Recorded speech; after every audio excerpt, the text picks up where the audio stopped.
right, 3, 2. In her hit show, she's out to save the world one mission at a time. With me now, Zendaya. You have some amazing fans. Absolutely. I mean, you've got a loyal following. It's got to feel pretty good. Does it ever get old? No, never. It's inspiring, and I appreciate it, and I love it. And you have to be grateful. You know what I mean? You have to be thankful for the people that are out here and support and are just just awesome. Thank y'all for being here. You have had so much success. You have so many different things going on. But first and foremost, congratulations on Casey Undercover. Thank you. Tell me about the new episode you got coming up. Well, what's really cool about Casey Undercover is, being on it, I personally think that it's great to have a strong female powerful character. In the upcoming episode, me, I get to be 1,000 different people. I wear all kind of crazy prosthetics and go undercover and stuff. So that's really fun. And then also there's really cool episodes. Like this one episode I'm very excited about.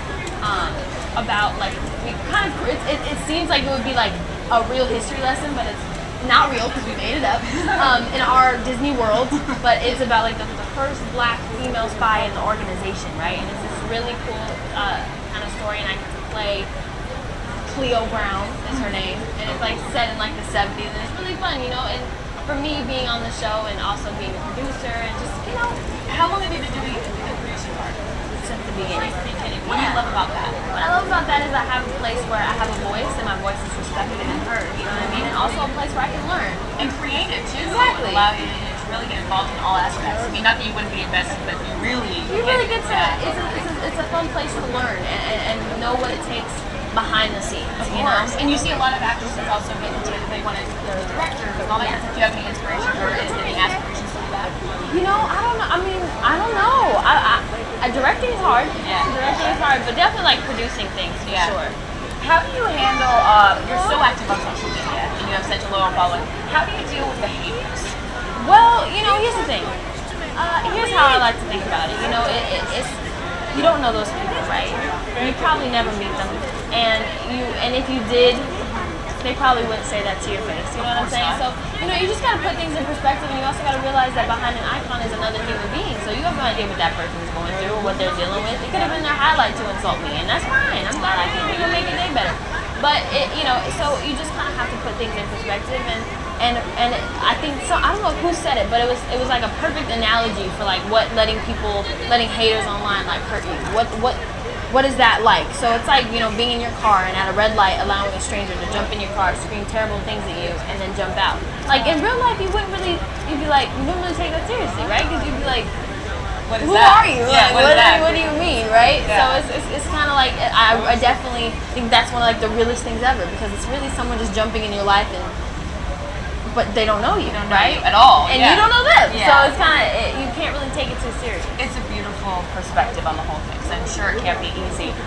You are a busy woman, as I mentioned. You also have Spider-Man Homecoming coming out. What was the best part about that? Well, it's just a great set to be on. I mean, it's not like I can say much. Yeah, but, of course. it's just, I'm very excited. I'm very lucky to be part of such a great, cast. There's just great people, and I'm just, I'm honored to be a part of it. It's something I've been wanting to do forever, so it's just cool to be, involved in something like that. Can we talk about Beyonce for a second? You were, everything. I need to know everything. What does she smell like? She's perfect. She's perfect. She's perfect, right? Yes. Because you were in the Lemonade video. Yeah. You have to start from the beginning. How much time do you have? I need to know how this happened. Tell me everything. Well, what's funny is I got the call from her management team, and I literally thought it was a joke. I was like, "There's no way. There's no way. Yeah. There's no way. There's no way." You know what I'm saying? Nobody just gets a call from Beyonce's team and actually thinks that it's actually her team. You know what I mean? I'm like, oh, is it a prank? Yeah. And then it got real when she walked into my little dressing room area.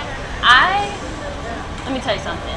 I never get starstruck. I'm just like, okay, cool. We're all humans, whatever. Right. But that woman, Another level. walked into and I passed out. That's a wrap. I basically passed out. What did you say to her? Could you say anything? I couldn't. I couldn't even make eye contact. I was being so weird. It's like if she looked at me, I had to look away, and then when she looked away, I stared at her. So it was a very interesting. Is she everything you wanted her to be, though? Absolutely. Yeah, and more, right? She seems like she would want to make you feel so loved. Okay, so what was that actually being in the video? it was empowering. It was so empowering. Like the look, the feel, the vibe. It was really beautiful, and really what I think people felt when they watched it is the same how it felt being there. You know, it was like magical. Well, you have had some amazing videos. So now you've got Lemonade. You also were in Taylor Swift's Bad Blood, which has been incredible. Like the accolades that you guys have received from that. What was that experience like? It was awesome as well. I think what was really cool is I get to what's cool is my job. I get to do a lot of really cool things. You know what I mean? And so it's just it's part of it. The pitfalls though of fame, and you're even seeing this with your friend like Taylor or anybody that you know in this industry, that you have to deal with the fallout of it. So when there's different headlines with the Kanye, the Kim, and the Taylor thing, how did they or how do your friends deal with that kind of stuff? Well, my friends are my family, so we don't. You know what I'm saying? Like my best friend is my niece, and so I don't. I have a very small circle. So my drama in my life is my arguments with my parents, or like, you know what I mean, or dealing with my little nieces and them going to school and who's gonna pick them up and that kind of stuff. So that's the drama that I have. Well, you have a shoe line, Daya? Yeah. So what can you tell us about that? Well, Daya by Zendaya is a shoe line that I have created with my stylist, and I was very excited to do it. And I wanted to create something that was like, I wanted to be luxurious and feel good and be amazing for women, because I feel like I was inspired by the women in my life, and I wanted it to feel luxurious, and I didn't want people to feel like they were getting the look for less or a knockoff. I feel like working women should not have to break the bank to have a good shoe. You know what I mean? And I love shoes. So here's why I love shoes. I'd rather pay more for shoes than wear like a $5 tank top or t-shirt, because then you can, that's right, you can swap it out. So what can we expect for shoes? We have a variety of heels, there's heels, flats, all that stuff, and also, I focus on like the quality and the way it looks, and taking the time to make the proper silhouette, to make it really what it needs to be, right? Because I think that, there's so many details, you know what I mean, when it comes to making shoes, and I think a lot of us get glanced over when they're in a lower price range. It's like, make some shoes. But I wanted to make them like beautiful. You have such good style. I see you in all these different magazines, and you're always. How would you describe your style? I would describe my style as the cool thing about it is I don't have a specific style, which is why it's awesome. Because I never your look all the time. I never get dumped in a box. I don't have to. Oh, well, we know that today's gonna be this. My style is you're never gonna know. I love that. What's this? I don't know, but it's working, and it works for the weather. No, how hard I'm saying you got a little ventilation going on. That's way too safe ventilation right here. You are only 19 years old, so why are you so mature? I don't know. No, I have great parents and a great support system, and I think that's the most important thing, is staying close to the people that care about you. And educating yourself, and never taking things for granted, and being grateful. And of course, being an election year, you can now vote. Yes. So will you be participating? Of course, I will be voting. And my thing is, I just urge my fellow young people to appreciate the fact that they have a voice, know that they have it, and know that it is valuable.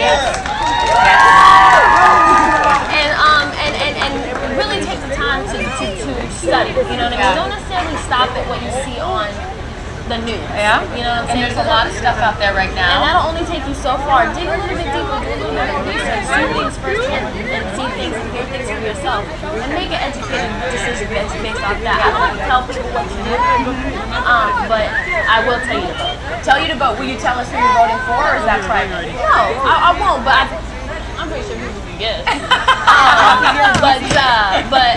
But yeah, just go out there and vote. She's with her. You are fantastic. It is such a pleasure to meet you, and I can see why all of your fans love you. Be sure to watch Zendaya on KC Undercover Sundays on Video. Oscar, what you doing? Thank you so much.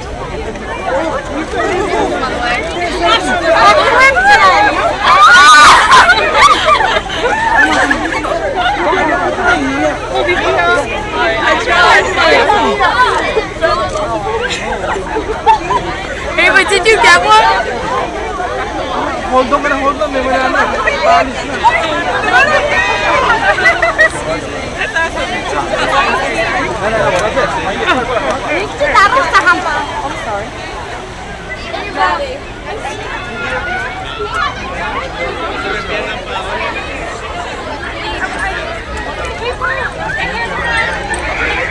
guys, I gotta get her out of here.